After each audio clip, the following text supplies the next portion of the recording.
We're going to try and do the other lights anyway. But it's nice, it's smooth. There's not so much white, and it's not round. Mario, what do you think?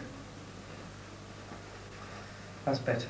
It removes the roundness that we had before, which was a bit... yes, it was a bit... That clownish effect going around was a bit clownish, whereas this now is very, very strong. I like it.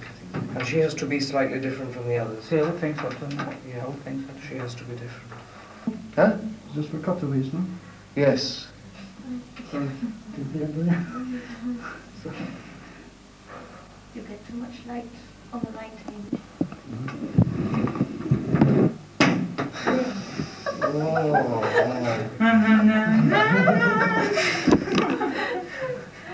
Okay.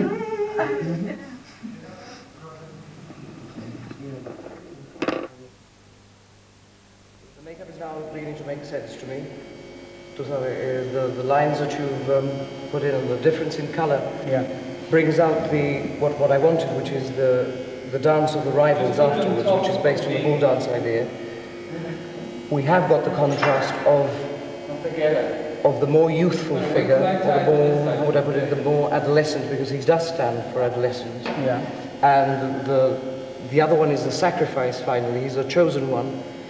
He's the one who dances himself to death.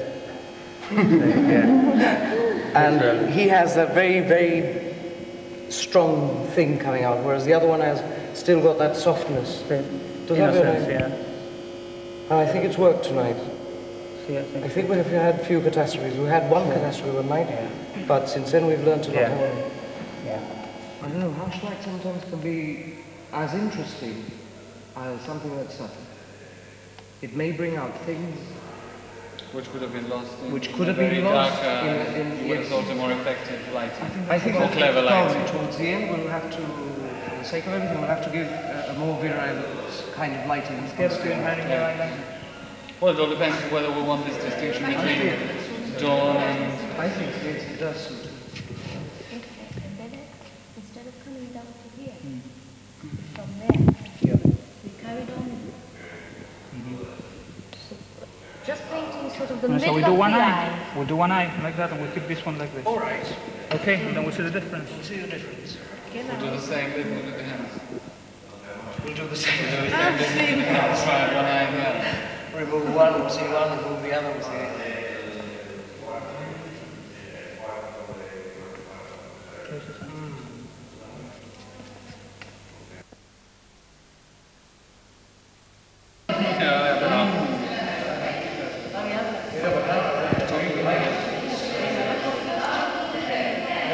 The effect that we want to get is like, you know, the caves in Altamira and that, you know?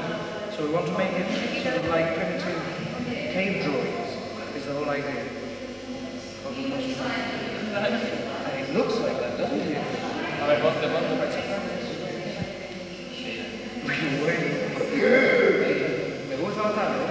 It's exciting.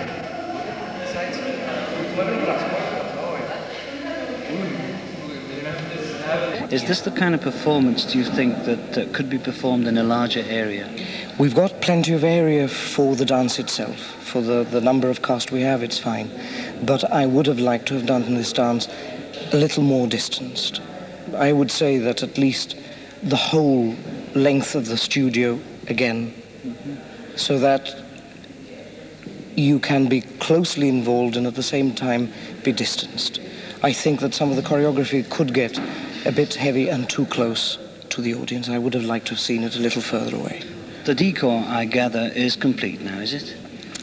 Almost. Little adjustments, but it's almost done. What we have to do is remove all these boards, not all of them, because I want light not to come out evenly onto the set, but we have to remove boards and things. But by and large, I think a couple of curtains here and there. Well, I know that finances have been hard in your pocket. Where has, say, for instance, the paint and the curtains come from? The paint was lent to us by... You mean you've got to give it back? Not really, no. Sometimes I've had to. This time the school has sort of given it to me. Yeah. The curtains, Group 70 has lent them to us.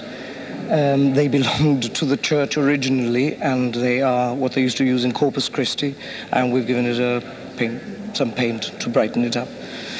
Mario, what happens to producer Mario Arroyo when you finish a big job like this? Is it time to put your feet up at home, read a book? Can you possibly stay at home after so much work?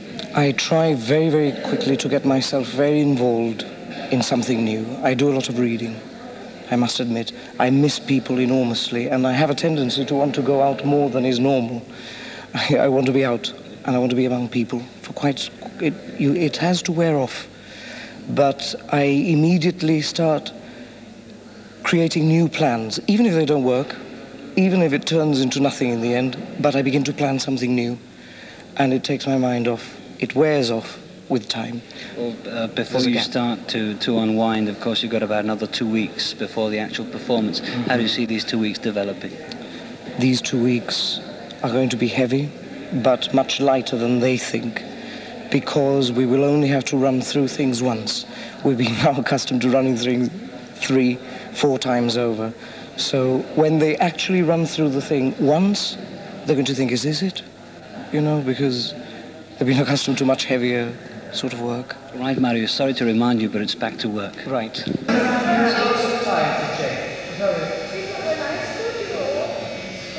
You felt it along there when they have to adjust themselves to you. Yes. Because you are the only thing that they can go by from their centralization. So let them adjust for you rather than you adjust for them. Yeah, and you know the two circles, the two that form together, going round, those have to be a little more separate. Obviously we're off balance because there are people missing for the rehearsal and that. Can't be. When you join hands, yes, the form, the too close.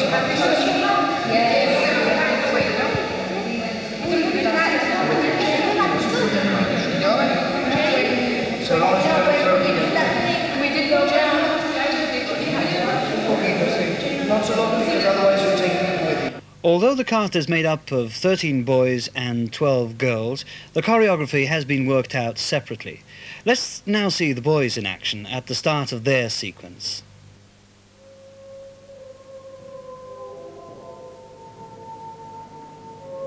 Keep your hands tied, Giant.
everybody who paints a picture or writes a poem shouldn't put it in a little suitcase under his bed. He's done something, and this something should be seen by the person next door. I mean, you may not become a poet, and you may not become a dancer, but if you have something to offer, you have to offer it to others so that they can see what you've done. I mean, it's important to you, it must be fairly important maybe to one, maybe not important to a million.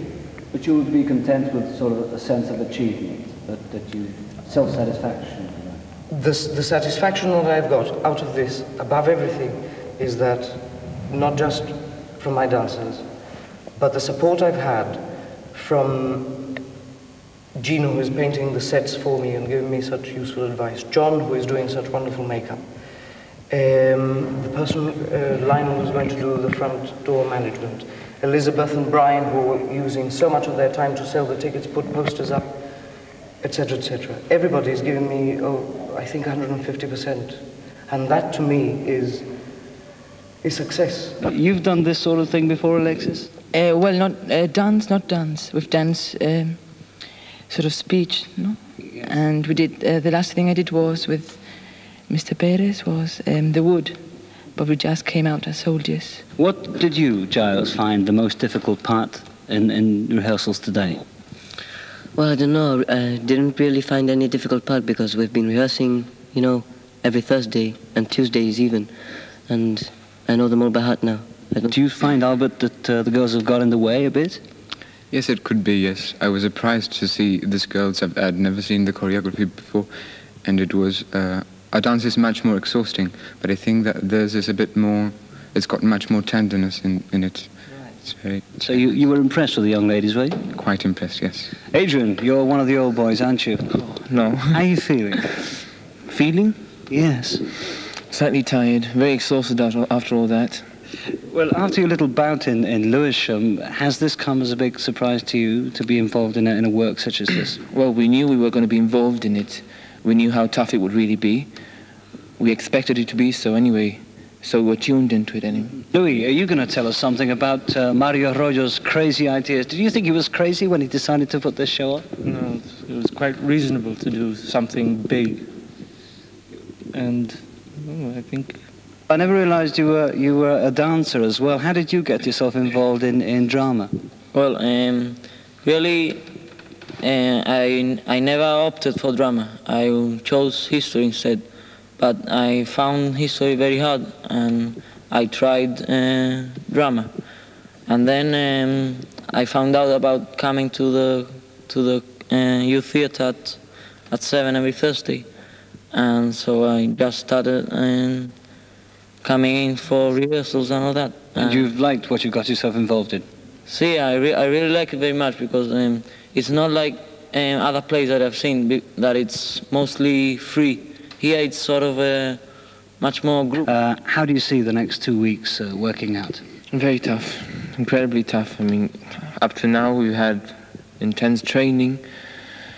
It's coming out okay, but as I've told you, we've had a lot of work behind it. Do you see any major problems at all? Just concentration. Igor Stravinsky, what does this guy mean to you? The Rite of Spring, that's all I've heard of him. The Rite of Spring promises to be lots of things to lots of people. But above all, I think it will be living proof that the heart of local theatre still beats. I hope that tonight's programme has given you an insight into the pre-production joys and sorrows of a great work. To Mario Arroyo and his cast, we are indebted for their tolerance and helpfulness. Thank you, guys, and good night.